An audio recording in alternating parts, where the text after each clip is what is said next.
right, good morning.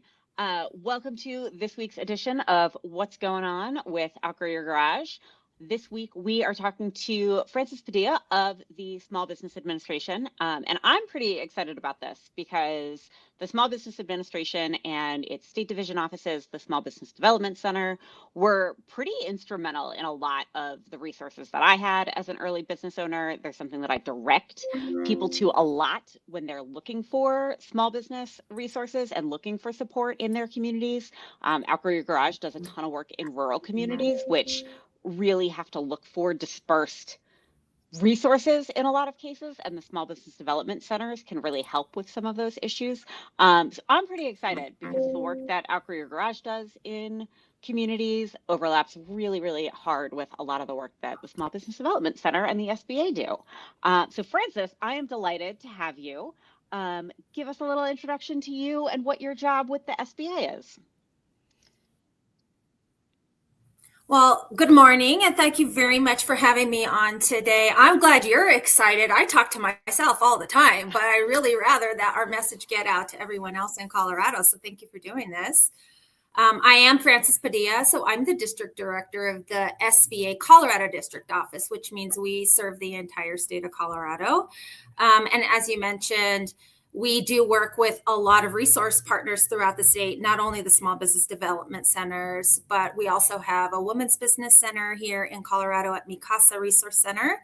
We have a veteran business outreach center out of Colorado Springs that also serves the entire state. And we have two awesome SCORE chapters that work, our volunteers and mentors. It's a national network as well, but two chapters in Colorado that can work with small businesses. So lots and lots of partners, as you said. And today we get to talk about them and maybe some of the resources that people might not know about. Yeah, so tell us a little bit about, so the SBA is a federal administration or a federal agency designated by the federal government that says, hey, we're going to provide small business support across the country. And then you have the small business development centers, which are a state entity. So how do those things kind of work together? What does that landscape look like?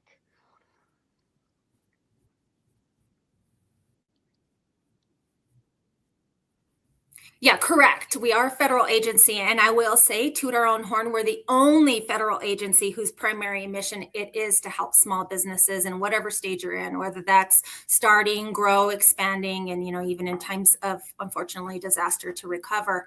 So the way it works is the SBA works with a network of different kinds of partners, just depending on whether it's entrepreneurial education or if it's in our capital lending programs, et cetera. So our partners that become our boots on the ground, because we're a mean, lean little agency, and we don't do a lot of the one-on-one consulting ourselves, except in certain subject areas. We do this through our resource partners.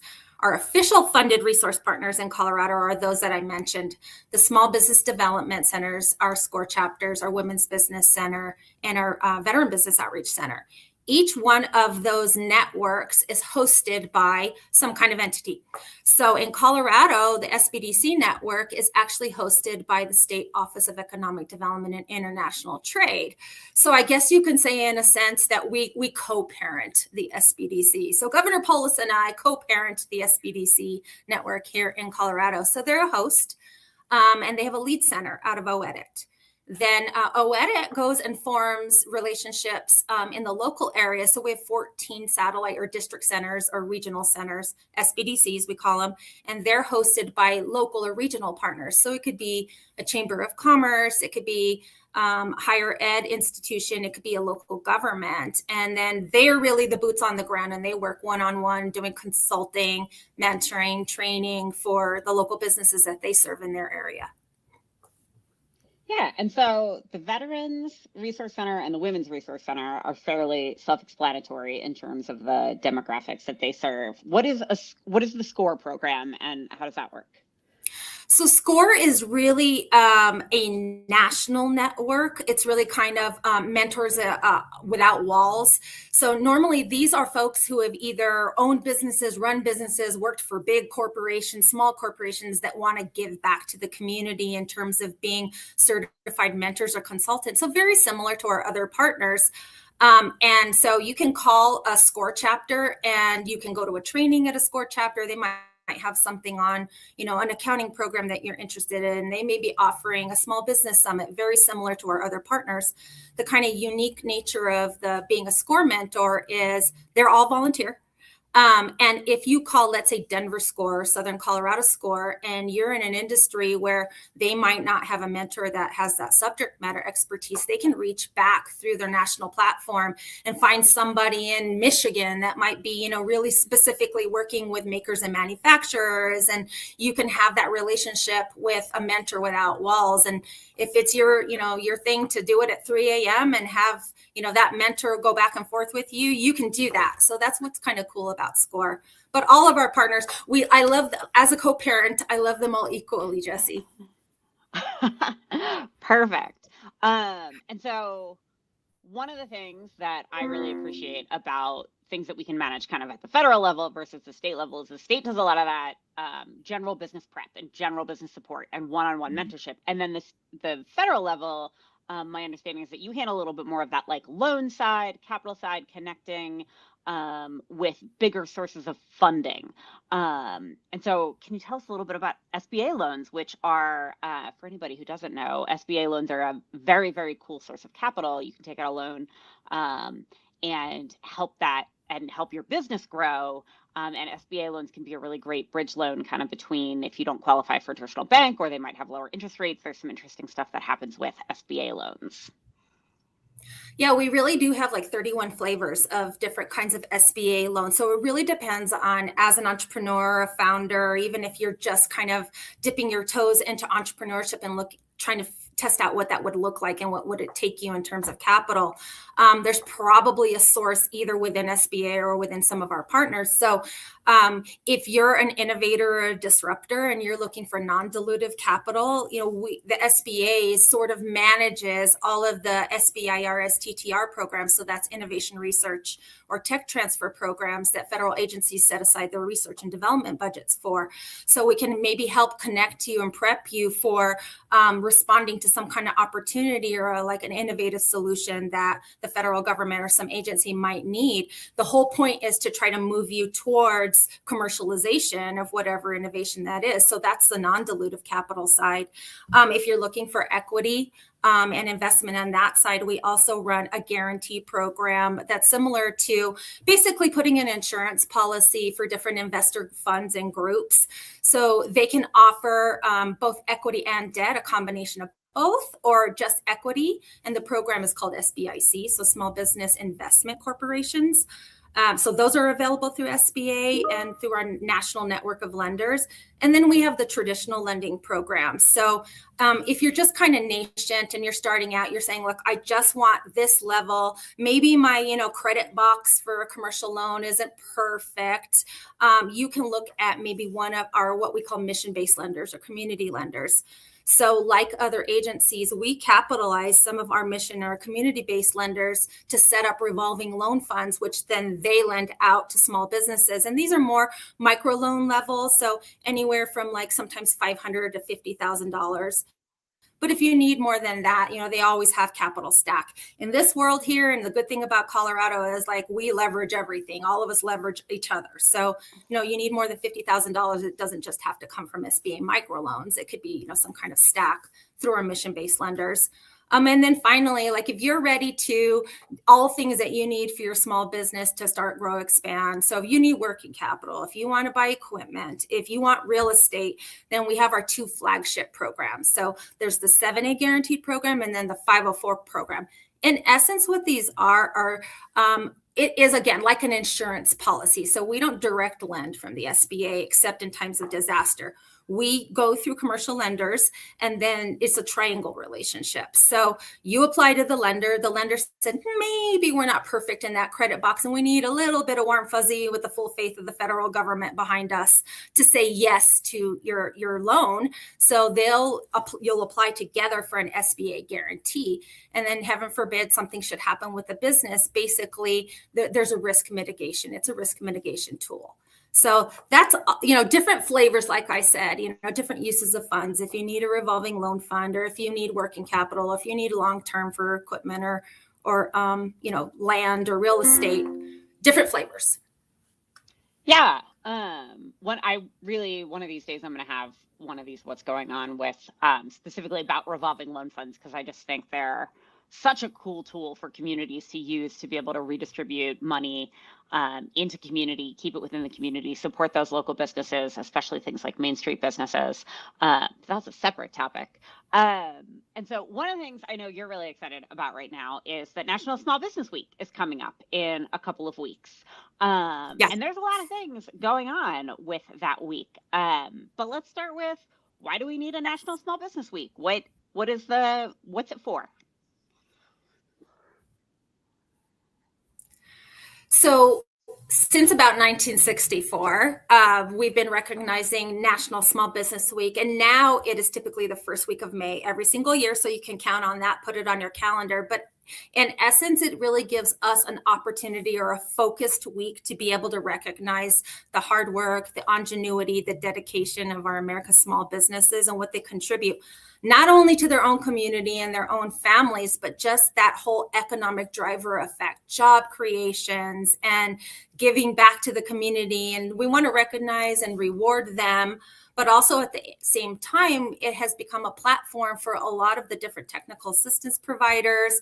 If you work with small businesses, this is your opportunity to recognize them in your own community, even if they're not getting some kind of award in an award ceremony. It's just a dedicated week to be able to do that. So what we've done throughout the years in the history of Small Business Week is put together different levels of programming. First, that technical assistance providers or people who work with small businesses and entrepreneurs can take advantage of. So get in there in your local small business summit or conference, and lots of them in Colorado, which I hope we can talk about coming up, or participate in a national virtual summit. Talk to them about what you can provide them in terms of your resources. And then on the flip side, small businesses, toot your horn, shine your light. This is National Small Business Week. Tell your story. Use this as national platform to be able to say, hey, everybody, we know that you're focusing right now on small businesses during this dedicated week. Look at me, look at me. This is what I do. This is what I provide in my community. These are the people that I employ. These are the families that rely on me. This is what I do in my community, not just in selling a good or a service, but I contribute to like Little League, and I sponsor these different events. So shine your light. This is the opportunity to do that. Yeah. And one of the things that I particularly really appreciate about small businesses as a person who does not live in an urban area is small businesses really are the backbone of our rural communities. We don't have big businesses. The largest employer in my county is, I think it's either the school district, the local government, or the regionally owned hospital. And so we don't have big business really happening. And so how does, when the SBA is kind of thinking nationally, and I know Colorado is pretty intense in the way that our urban areas and rural areas are divided. For anybody who doesn't know Colorado, about 80% of our population lives within 10 miles of I-25, which runs straight through Denver. And then 20% of the population of the state lives everywhere else. And so when you think about providing services to these small businesses, whether it's in Colorado or kind of wherever, how do you think about balancing that of making sure that you're getting resources into rural communities, making sure you're meeting the needs of urban communities? It's a pretty big balancing act. And Colorado is a pretty big state with a really dispersed population to be thinking about within your job. Yeah, no, absolutely. And it is a challenge. Right now, one of our major strategic focuses is focusing on rural entrepreneurs. So that's making sure that, we're not waiting for people to come to us. We are getting out in the communities and trying to meet people where they are and what, decipher what they need and maybe try to track some of those resources. Now, as one small agency, there's no way that we can do that alone. I think that's why the model of having these partnerships really does work in a state like ours, where we do have that kind of diverse populations in different areas. So as I mentioned before, the SBDCs, there's 14 different centers. So they're located all throughout Colorado, not just centralized in the metro area. We have an SBDC that's in Durango that serves the Four Corners in southwestern Colorado. We have one in Pueblo that serves all the way down to Trinidad. We have one in Grand Junction that serves all the way up into Rifle and up into the border, almost Utah and Wyoming, Larimer County, etc. So I think that's our way through our partners, because we can't be at all these places at one time either. And with my small team, to make sure that we are getting the message out and that there are legit resources. So those are just the SBA funded resource partners. With lots of organizations in Colorado. Jesse, I think you probably know this from interviewing and being around a lot of the different providers, but we have a good problem in Colorado. We're literally tripping over each other to help Colorado entrepreneurs. So, we have organizations that we work with, like Startup Colorado, where you and I met at an event, a rural women's entrepreneurship event. So there are things like that we try to get involved in. Even though we're not directly controlling, these organizations, we all realize that we need to work together because there are gaps. And so doing the best that we can to work with foundations, nonprofits, resource partners, local entrepreneurs, which is the beauty of Colorado.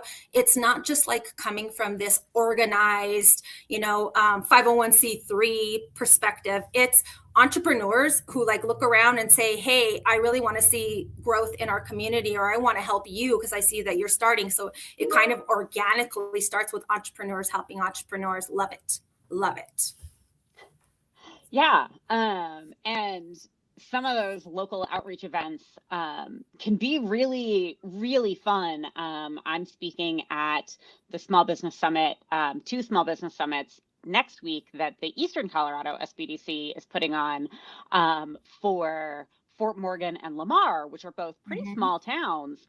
And I have done a lot of talking and a lot of work all around Colorado and a little bit outside of Colorado.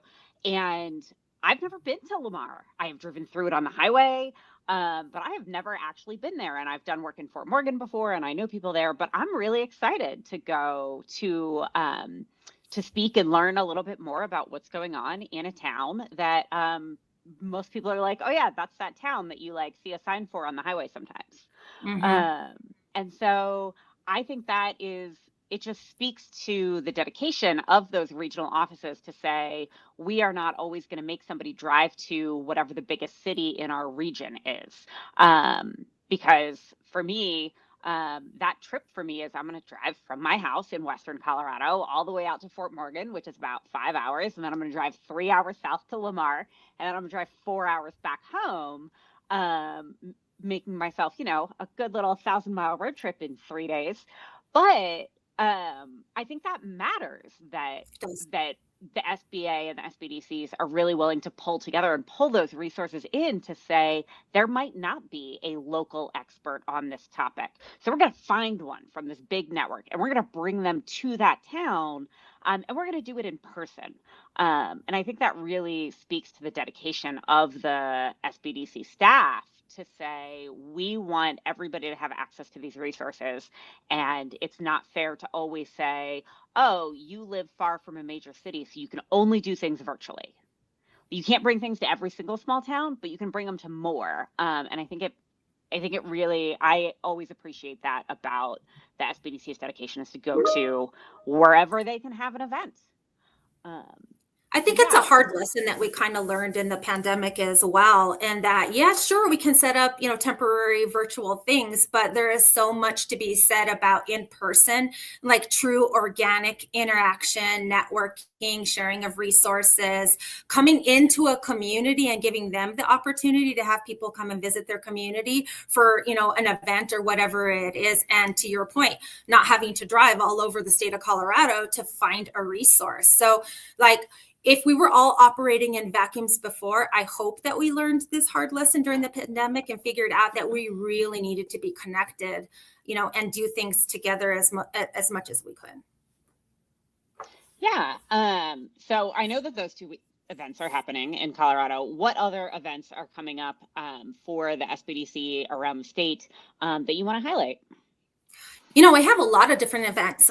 You can be a troll just like me, and I hope that you are, especially in National Small Business Week. I'm constantly looking up, okay, what's going on for small businesses or entrepreneurs throughout the state of Colorado that I might not know about, because that's really interesting and cool and people should know about it. So I look on LinkedIn, I look on all the usual places. A couple of things I know about directly that might not be SBDC related, or there are different kinds of cities that put together their own small business resource fairs focused during Small Business Week. One that I found recently is happening in Inglewood, Littleton, and Sheridan, so just outside of the metro area here. And they're doing a Tri-City Small Business Resource Fair on May 4th, which is really pretty cool. And that's not SBDC oriented specifically or SBA oriented, but these are the kinds of things that you can look into. So like going to your local chamber or, whatever's going on Main Street, your economic development organization from your local government, and to see if they're going to be offering these kinds of things. From the SBDC network, you have a buffet to choose from during National Small Business Week. So if you're in Southern Colorado, they're off that Southern Colorado SBDC that's located in Pueblo, but kind of serves all the way Fremont County, Canyon City, etc. They're doing a whole week of programming. It's called Go Loco for Local. And so they have a whole slate of things that they're starting since Saturday. Like some of the cool ones are they're doing like food truck, a Taste of Pueblo on May 7th. They're doing harnessing AI and AEI workshop with Better Business Bureau on May 6th. We're participating with them on a lender meet and greet. So access to capital and meeting some of the lenders at Pueblo Community College on May 5th. Also on May 5th, it seems to be a popular day, the SBDC that is serving Southern Colorado is going to be hosting their annual small business conference. So that's from the Durango location, but it'll be located in Ignacio, Colorado. So that's a whole day of getting all kinds of resources and programming, exhibitors, vendors, meeting with resource providers, lenders, etc. So you can find that through the SBDC serving Southwest Colorado. I will be on May 6th in Northern Colorado at an event for Northern Coloradans called the Unstoppable Small Business Conference, and that's in Loveland, Colorado. So that's going to be serving everything for no-co small businesses and resource providers in a one-day small business event. Very low cost, low barrier, great day. It's an awesome conference. They've been doing it for a number of years. People walk away so energized being able to network with each other, but then also get, the content and education and the resources. Our Women's Business Center at Mikasa Resource Center here on Friday will be hosting our own Small Business Week award ceremony. So this is where we're going to dedicate our time to recognizing all of the winners and our slate of winners in Colorado.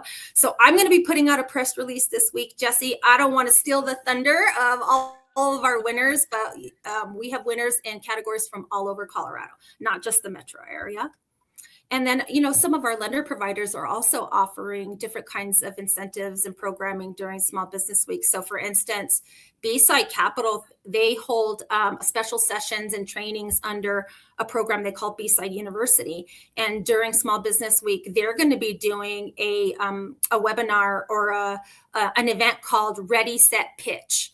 And it's about communicating your business clearly. So this is another opportunity for small businesses to kind of join in if you're ready to kind of figure out how to market your business or how to pitch it to investors, but also, to the community at large. So those are just some of the things going on in Colorado. Yeah. I always love just the sheer number of events we have kind of going on, and you can really see what's happening and get involved in lots of cool ways. And so one last question for you before we start to wrap up. What is your favorite thing about your job and how you get to work with small businesses? What do you like about the things that you do? I'll tell you that I get a lot of inspiration and motivation when I'm able to go to different kinds of events where I'm talking one-on-one with small businesses. I mean, it fuels my fire. So I've done a lot of different things. I've done underwriting and loans and different things like that. And unfortunately, sometimes in those situations, you end up having to say no more than yes.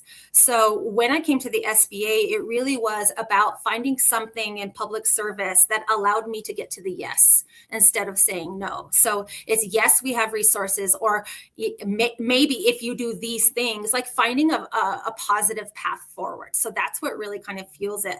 Recently, in the last few weeks, I've been going to a lot of different events where I'm even talking to students that, for instance, I was at the School of Mines last week, and they had their annual Entrepreneurship and Innovation Summit.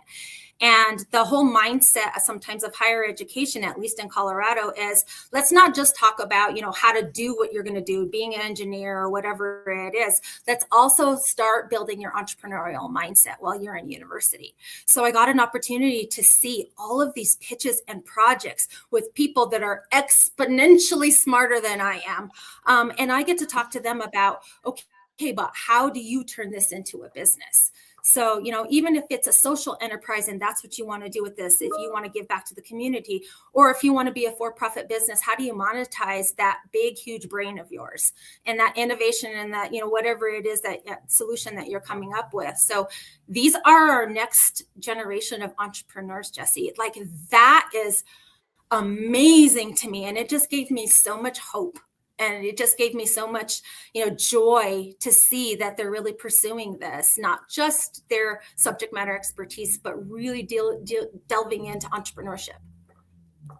Yeah. 50% of Gen Z and Gen Alpha say they want to start a business. And I am so excited to see what that is going to turn into and how that's going to operate. Because everybody is always kids these days, but the kids these days are pretty smart. And I know a lot of really great kids. And several, way back in January, we had Lauren Jenkins on the show, who runs Mini Money. I always want to call it money markets or mini markets, and like something about the M's really always gets to me. But he's doing a lot of work in that financial wealth, youth entrepreneurship space, and really educating kids about money and about how to navigate that. And just, it's such a cool project. And I got to teach for his kids one day because I happen to be in Denver, and the schedules happen to line up. And just talking to the youth that were involved in that program and hearing what projects they were working on and how passionate they were. And like, it's so fun. The kids these days are going to be okay. No, they're awesome. And I think what's so cool is the businesses and the it was professors, assistant professors, all of them like really kind of pushing forward with entrepreneurial solutions. And there were businesses from all over the state. I met a rural small business from Montrose there who is, has a solution to clean up the sludge in the Delta River and turn it into clay tiles for home. And I'm like, this is amazing and it's beautiful. And yes, like it solves so many things on so many levels. Yeah, and things like that really hark back. So I live in Delta, which is about half an hour north of Montrose. And Delta, in this area, we used to be brick makers, right? That was like Delta's export 100 years ago was bricks, because the clay we have is bricks. And so when you have these small businesses that go, okay, we're going to pull this sludge out of the river and then we're going to turn it into clay tiles, you're really connecting back to what was happening here a long time ago. When the Ute lived here, they were making adobe houses. That's our clay is really good at building stuff. So I love when those types of businesses really think about what makes sense to be in the physical place and how that shows up in businesses. So I'm gonna look them up and yes. see how that goes. I mean, for sure. I'm like, if I ever need to put tile in my home, I know where to go. I'm going to take a little piece of the Delta River into my home. Yeah. But yeah, so we are about wrapping up on time. What are some things that you want to leave us with, or resources or anything else you want to share with our audience? Well, I always want to make sure that everybody knows who the SBA is and who our partners are. We don't want to be the best kept secret in the federal government, for sure. So please, if you're looking to get a hold of, if you're even at the idea stage and you just kind of don't know what door to walk into, contact us. You can contact my office at sba.gov/CO. We have a directory. We're very nice people. We don't make you pierce the veil. Our emails are on there. Our phone numbers are on there. You could send us an email and we'll try to set you up with a partner. But also specifically in National Small Business Week, make sure that you, again, shine your light. Use the hashtag Small Business Week on whatever it is that you're posting. And we have a virtual summit also. If you're at home and you want to participate in a national virtual summit, you can find information on how to register at that at www.sba.gov/NSBW for National Small Business Week. Yeah, and those links are all in the description to the show today as well for anybody who is looking for those. So click those, go see what's going on. Next week, we are talking with Cassie Fortman from both the Grand Mesa Business Guild and also Sassy Creative. She does marketing for small businesses, and she built a rural business guild from the ground up. And so we're going to hear from her about best practices in terms of creating business community in your local area, especially when you live in a town with less than 1,000 people, which Cassie does. And so I'm really excited about that. She has done some very, very cool work, and she knows a lot about marketing, particularly when you are not a marketing person, which I know I am not in the minority of small business owners when I go, I really love what I do, and I really don't like the marketing part. Please, dear God, let me outsource that to somebody else. So if you are tuning into the channel, do that. If you are watching this live, tune in next week. If you are watching the replay, then great. Either tune in if we haven't done that yet, or watch the replay. It is in the What's Going On playlists. As always, if you have any questions about Outgrow Your Garage, check us out on our website, www.outgrowyourgarage.com. Check out the resources that Frances shared, and we will see you next week.